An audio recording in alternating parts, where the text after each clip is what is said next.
За прошедшие уже почти 19 лет я довольно много давала интервью и рассказывала о том, что случилось в 2004 году в сентябре, что случилось с моей семьей, лично со мной, с моими друзьями, одноклассниками, учителями.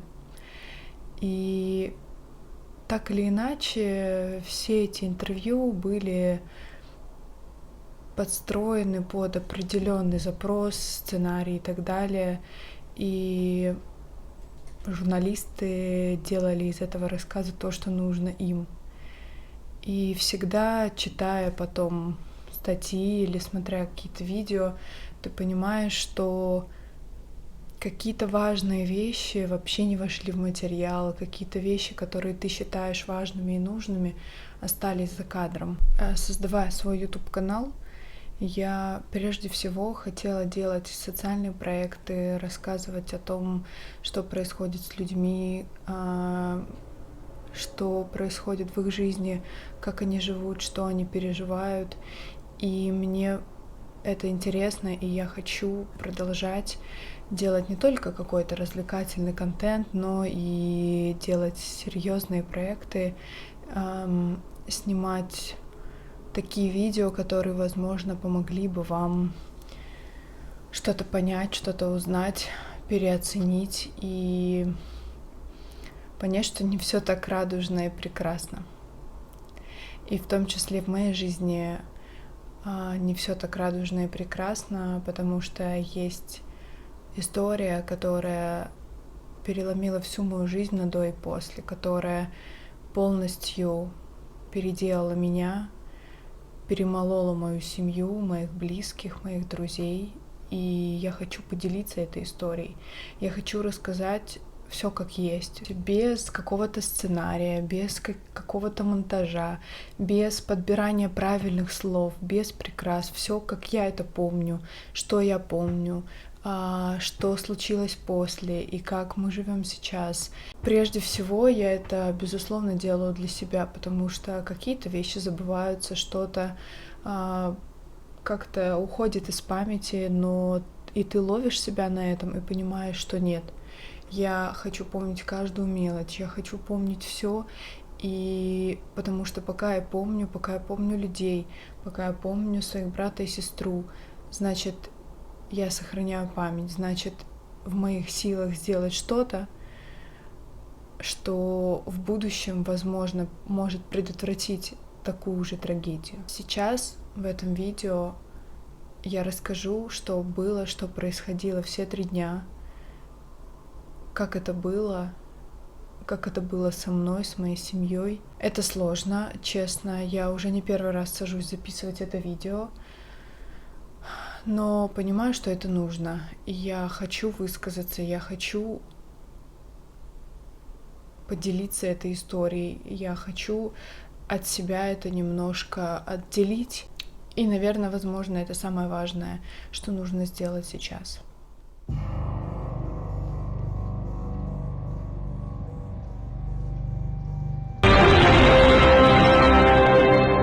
Захват заложников в Северной Осетии. В городе Беслан, в 30 километрах от Владикавказа, сегодня утром группа вооруженных людей ворвалась во двор городской школы номер 1. В это время там заканчивалась торжественная линейка. Кадры, которые транслируют ведущие мировые агентства. Телекомпания CNN выходит в эфир практически каждые 5 минут. И тема ситуации в Северной Осетии главная. Вечером 31 августа мы с семьей были дома, я, мама, мои старший брат и сестра Вера и Борис.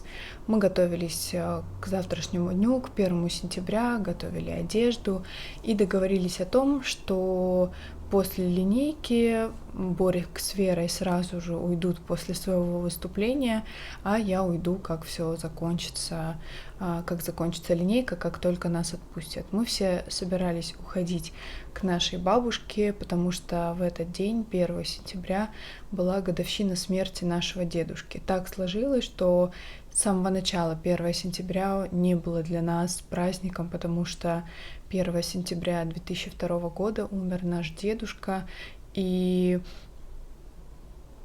этот день уже был омрачен таким событием, хотя для нашей семьи 1 сентября раньше всегда был праздник, потому что мы учительская семья, мама учитель, бабушка учитель, у нас очень много родственников учителей, вообще такая учительская династия со стороны мамы, поэтому 1 сентября это был особенный день для нашей семьи.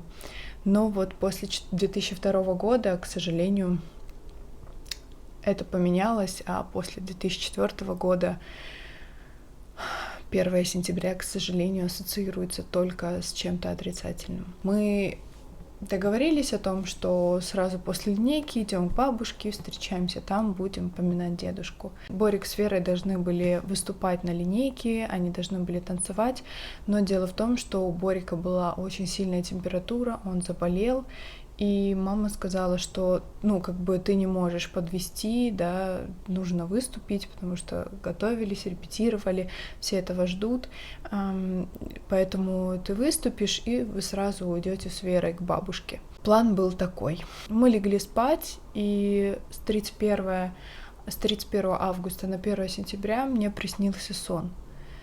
Мне приснился сон, который я пыталась рассказать маме, но все было некогда.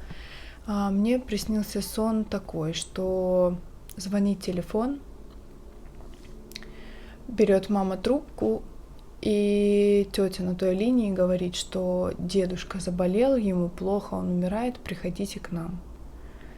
Мы приходим вот в эту квартиру, где жила бабушка с тетей, и я захожу в столовую и вижу, что дедушка лежит в гробу, но он живой,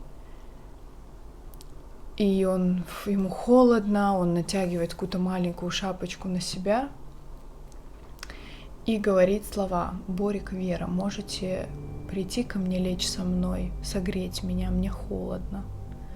И Борик, Вера подходят к нему, ложатся к нему в гроб, пытаются его согреть, а я на это все смотрю из-за двери через стекло, и мне очень страшно. Такой был мой сон.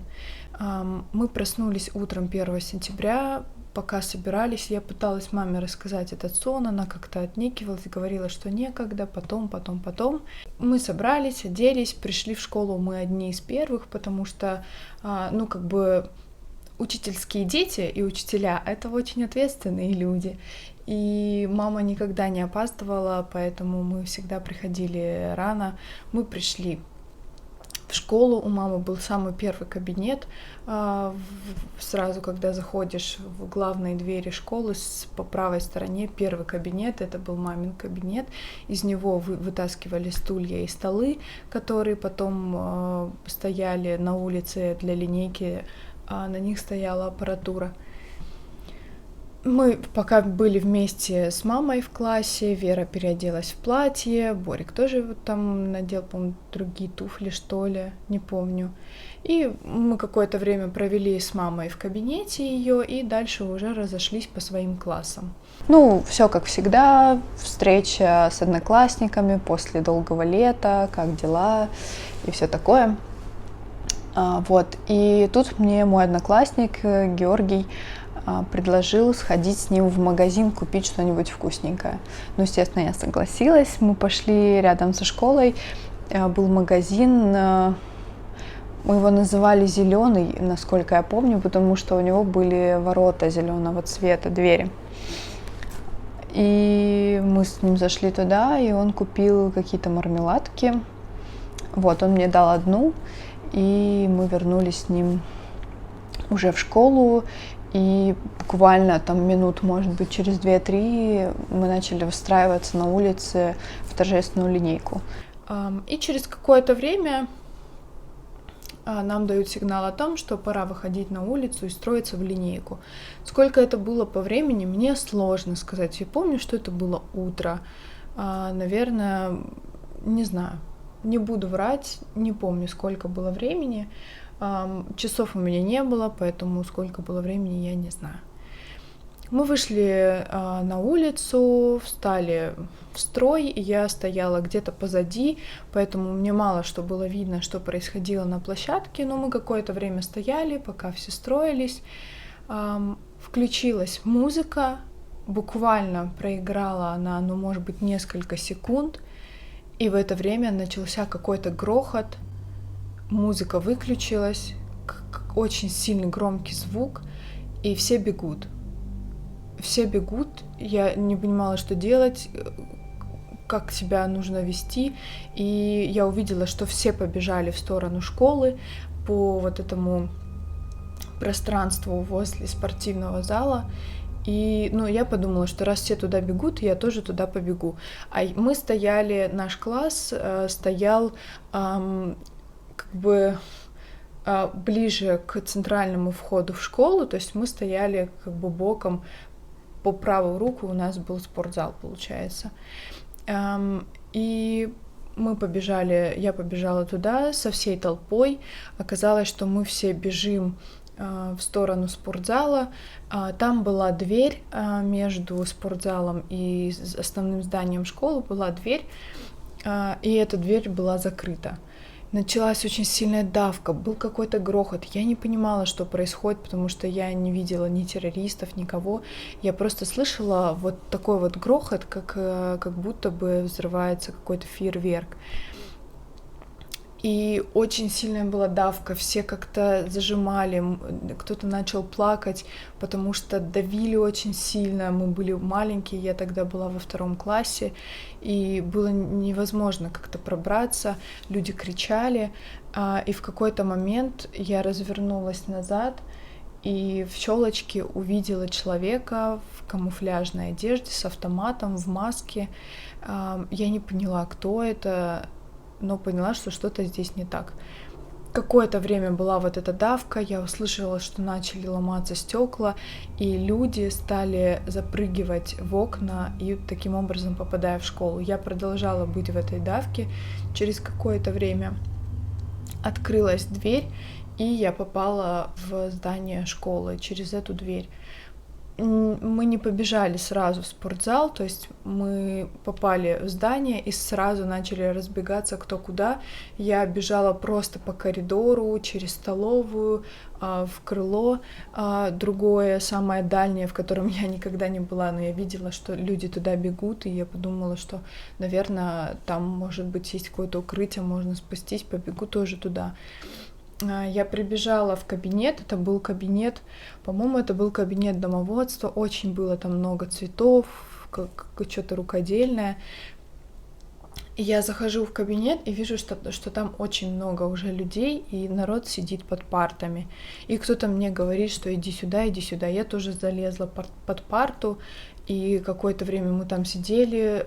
Была женщина такая взрослая, она постоянно плакала, кричала.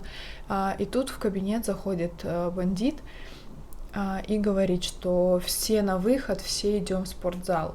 И женщина стала кричать, говорить, что отпустите нас. Я просто смотрела и пыталась просто понять, что происходит. Не понимала, кто этот человек, почему мы должны куда-то идти, почему она плачет. Ну, то есть все было в какой-то вообще непонятной обстановке. Но в итоге он еще раз это сказал, уже кричал.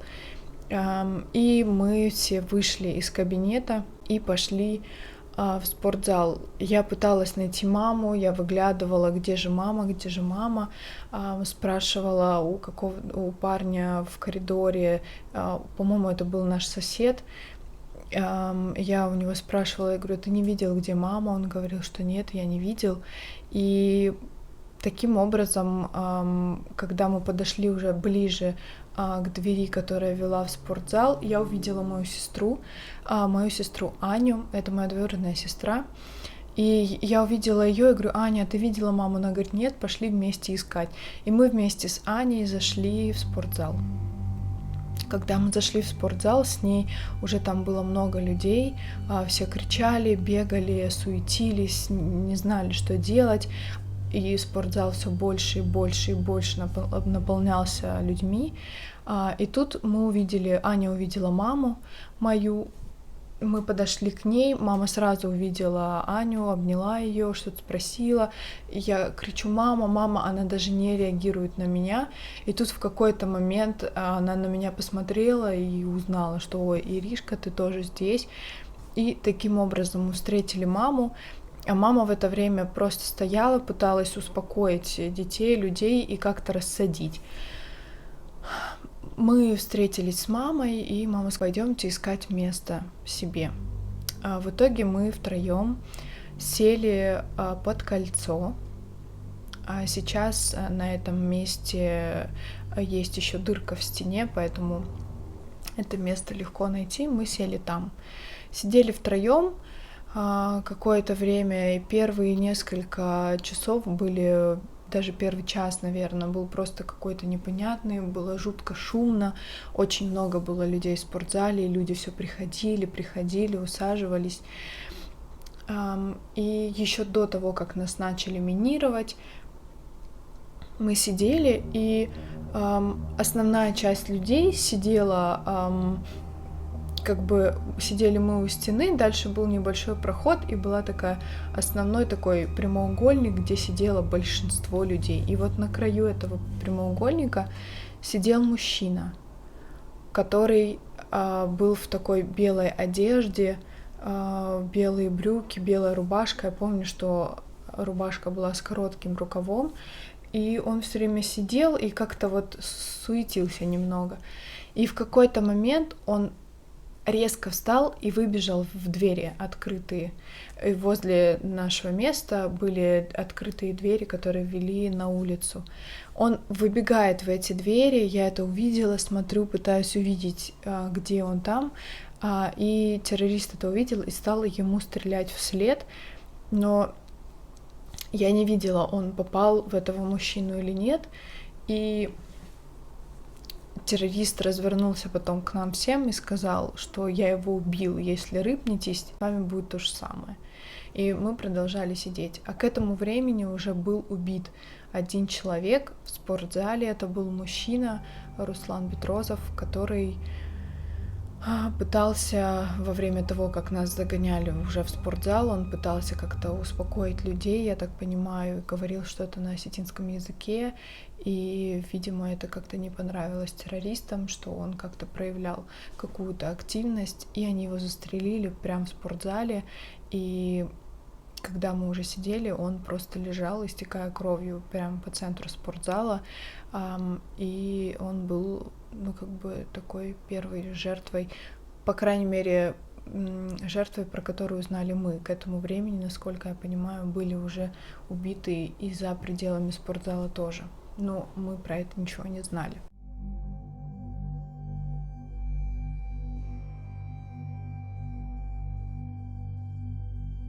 Мы сидели так спустя какое-то время, не помню, сколько прошло, и террористы стали ходить по спортзалу с какими-то штуками, это все объединять в провода.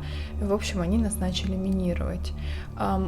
Не понимала, что происходит, но понимала, что это что-то опасное, потому что все время говорили: нельзя задевать. Мама говорила тоже аккуратно, потому что у наших ног было прям несколько этих бомб, соединенных вот этими проводами. Стоял стульчик ученический маленький, на котором лежали несколько батареек, смотанных изолентой, и все эти провода были к этим батарейкам. Потом стояла большая такая бомба, как чемодан, что ли, такого серо, какого-то коричневого цвета, похоже немножко на какой-то такой серый воск. Она стояла такая огромная, были еще маленькие, висела бомба в баскетбольном кольце, под которым мы сидели. В общем, все вот это вокруг нас были вот эти бомбы, бесконечные провода, и террористы говорили, что это нельзя трогать, нельзя задевать, аккуратно. Мама тоже говорила, что, пожалуйста, не трогайте. Но мы сидели втроем, и в какой-то момент мы увидели, что к нам идет Вера. Моя сестра, она, видимо, тоже увидела нас, искала нас, и к нам подошла она. Потом, через какое-то время, мама увидела в толпе Борика, И Борик тоже как бы показывал, что я хочу к вам. Мама говорила, что посмотри, что вокруг нас. То есть вокруг нас были одни бомбы, а он сидел как раз вот в той части, где было большинство людей. И как бы они были далеко, так скажем, от бомб, а мы были вот прям в самой гуще. Но он все равно пришел к нам, и таким образом мы объединились все и были впятером. То есть это мои брат и сестра, мама и моя двоюродная сестра Аня.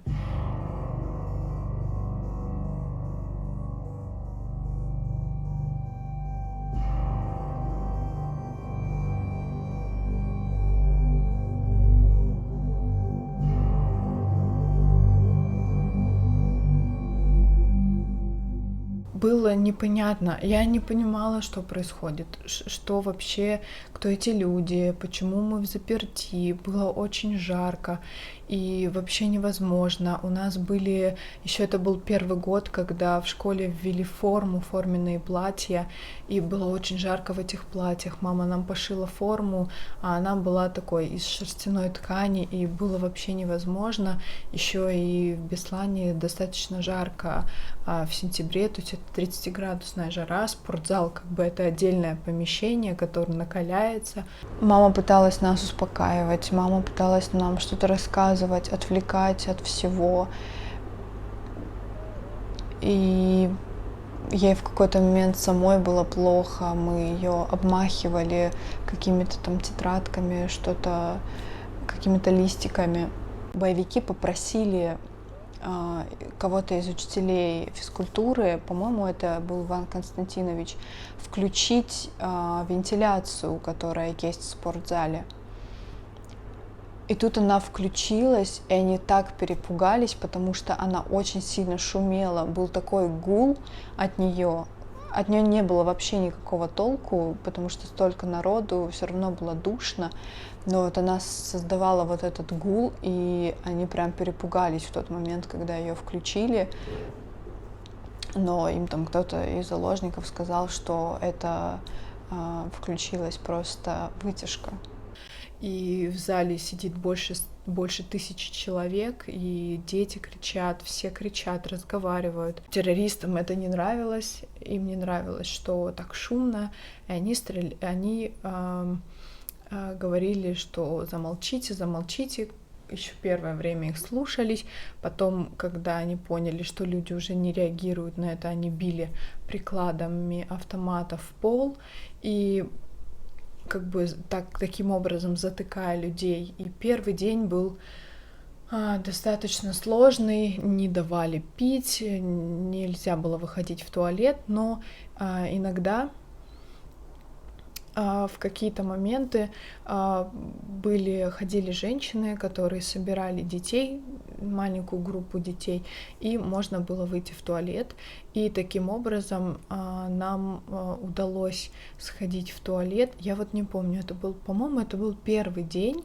Мама нас вывела, меня, по-моему, и Борика, и Веру. Мы вышли в туалет, причем дальний туалет, который был учительский, это было возле столовой. То есть мы прошли весь спортзал, мы прошли коридор и попали вот в этот туалет учительский возле столовой. Нам удалось там немножко выпить воды, сходить в туалет, и мы, собственно, увидели, что происходит в коридоре в это время, а в это время уже были забаррикадированы окна и двери, чуть ли не в каждом проеме между окон стоял террорист, их было очень много, все было разбито, все валялось в кабинетах. Уже тогда в коридоре сидели мужчины. Террористы практически всех мужчин выгнали из спортзала, и они их заставляли, собственно, строить эти баррикады, баррикадировать окна мебелью, и, в общем, использовали их силу для своих целей и нужд. Смутно помню, если честно, первый день. Я помню, что жуткая жара, и мама все время говорила, что будет все хорошо, нас спасут, мы как бы немножко тут посидим и выйдем, скоро будем дома. И мы сидели, я помню, общались, строили планы о том, что вот мы там выйдем к вечеру или завтра выйдем, пойдем домой, там что мы хотим покушать и так далее.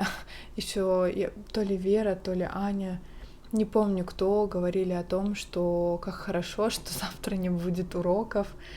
Ну, то есть были какие-то такие разговоры непосредственные, детские, то есть мы не говорили о том, что там, не знаю, нас убьют и так далее, только Борик был из нас самый такой, как сказать, осознанный, наверное, потому что Боря тогда был, по-моему, в 9 классе, Вера на 2 года младше, Аня, получается, на 4 года младше Борика, ну и как бы я самая младшая. И у Борика были, так скажем, самые взрослые из всех нас мозги, ну то есть он понимал, что происходит, и он как бы говорил, что девчонки, не обольщайтесь, ну то есть мы так быстро отсюда не выйдем.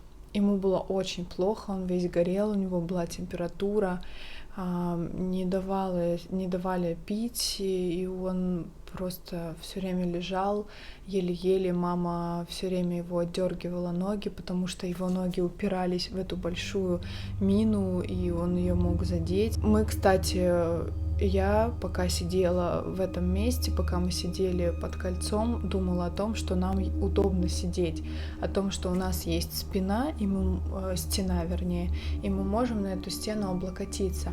А те ребята, люди, которые сидели в основной части зала, у них не было ничего, у них не было стены, на которую можно опереться, то есть им было еще тяжелее, чем нам, они были сильно скованы в движениях, потому что многие даже не могли вытянуть ноги и сидели спина к спине, а у нас была возможность даже вытянуть ноги, да, у тебя там под ней сразу бомба, но тем не менее ты хоть можешь немножко их вытянуть, ты можешь облокотиться на стенку, и как бы в этой ситуации у меня часто были мысли о том, что кто в каких условиях находится, кому как комфортно и что лучше. Сидеть у стены, но под бомбами, или сидеть там без бомб, ну, условно, да, без бомб. Так-то весь зал был заминирован, но тем не менее, то есть у тебя нет под ногами бомбы, да, но ты сидишь как бы в более скованных условиях.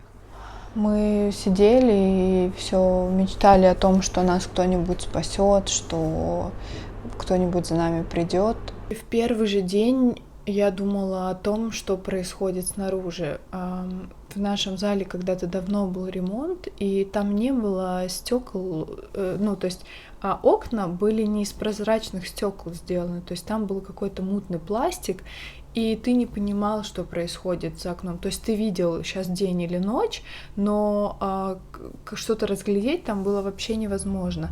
И я помню, что я постоянно смотрела в это окно и думала, кто-то вообще знает, что мы тут сидим, что там вообще снаружи происходит, что там сейчас, вот. И многие думали о том, что там фонтанчик на улице, и что к нему не подобраться никак, так что хочется пить, и вот там течет же постоянно вода, а ты сидишь тут и не можешь. А Вера очень надеялась, что придут люди, там, военные, и помогут нам, вытащат нас оттуда. Да, в первый день еще, кстати, отобрали всю технику, все камеры, фотоаппараты, часы, телефоны, уже тогда были у кого-то телефоны, сумки, все это у людей отобрали, и все это террористы собрали в одну кучу, и эта куча как раз была недалеко от нас, у той двери, которая ведет на улицу спортзала. И все это лежало там, периодически что-то звонило, периодически какие-то часы звонили, и террористы все время говорили, что если кто-то что-то скрыл, если у кого-то там есть телефон или еще что-то, они убьют и так далее, поэтому люди боялись чем-то пользоваться. Не знаю, пользовался ли кто-то телефоном или нет, но все, что было, все скинули туда. И также возле нас сидел террорист, который был на так называемой вот этой вот кнопке. Странно, да, но с момента захвата до момента, когда я все поняла, что это террористы, что это бомбы, как это все работает, прошло, ну, буквально, ну, может быть, не знаю, пару часов. Часа 3, наверное, и я все поняла, кто эти люди, мне все объяснили, все было понятно, я разглядела эти бомбы, которые были обмотаны коричневым скотчем, и было понятно, что они начинены какими-то болтиками, винтиками, какими-то шляпками от саморезов, ну, то есть они были явно самодельные. Вот, я узнала, что такое пластид, потому что вот эта вот штука большая, вот эта бомба была сделана из этого пластида. Я узнала, что это террористы, что это бандиты, что они убивают людей. Мне это было неизвестно раньше, но так или иначе где-то мелькала какая-то чеченская история, чеченская кампания, что была война. Все-таки так или иначе Беслан рядом находится с Чечней. Ты как бы так или иначе, даже несмотря на то, что ты маленький ребенок, ты что-то да об этом знаешь, потому что так или иначе про это что-то говорят. И уже тогда был Нордост, уже тогда был Будённовск, и какие-то вещи ты мог слышать, да, из того же телевизора, новостей, и просто в этот момент у тебя все это сходится, и ты как бы понимаешь, что это, кто это, но до конца этого не осознаешь. Это сейчас я осознаю, кто эти люди и что вообще происходило, а тогда немножко было все так в тумане. И вот рядом с нами сидел этот террорист, у которого нога все время была на вот этой вот кнопке, которой вели провода. И мы понимали, и они это сказали, что в случае чего человек убирает эту ногу, все замыкает, и мы все взрываемся. Я часто смотрела на него, часто смотрела, что он делает, как он себя ведет. Он переговаривался там что-то по рации, по телефону. Он читал Коран, и было, честно говоря, странно смотреть на то, как он омывает руки, омывает лицо, при том, что мы сидим без воды, и нам ничего нельзя, и нет возможности даже выйти в туалет. Он это делает при нас, достает из-под попы Коран, начинает его читать. И мне сразу это показалось каким-то неправильным, что это не настоящий, сейчас я это, да, формулирую для себя, что этот человек, что его вера, она как бы вообще не про веру, скорее всего, да, но просто тогда я не понимала, может быть, не могла это сформулировать, но мне казалось, что что-то не так, что это неправильно, что нельзя сидеть на Коране попой, не знаю, нельзя убивать людей и так далее.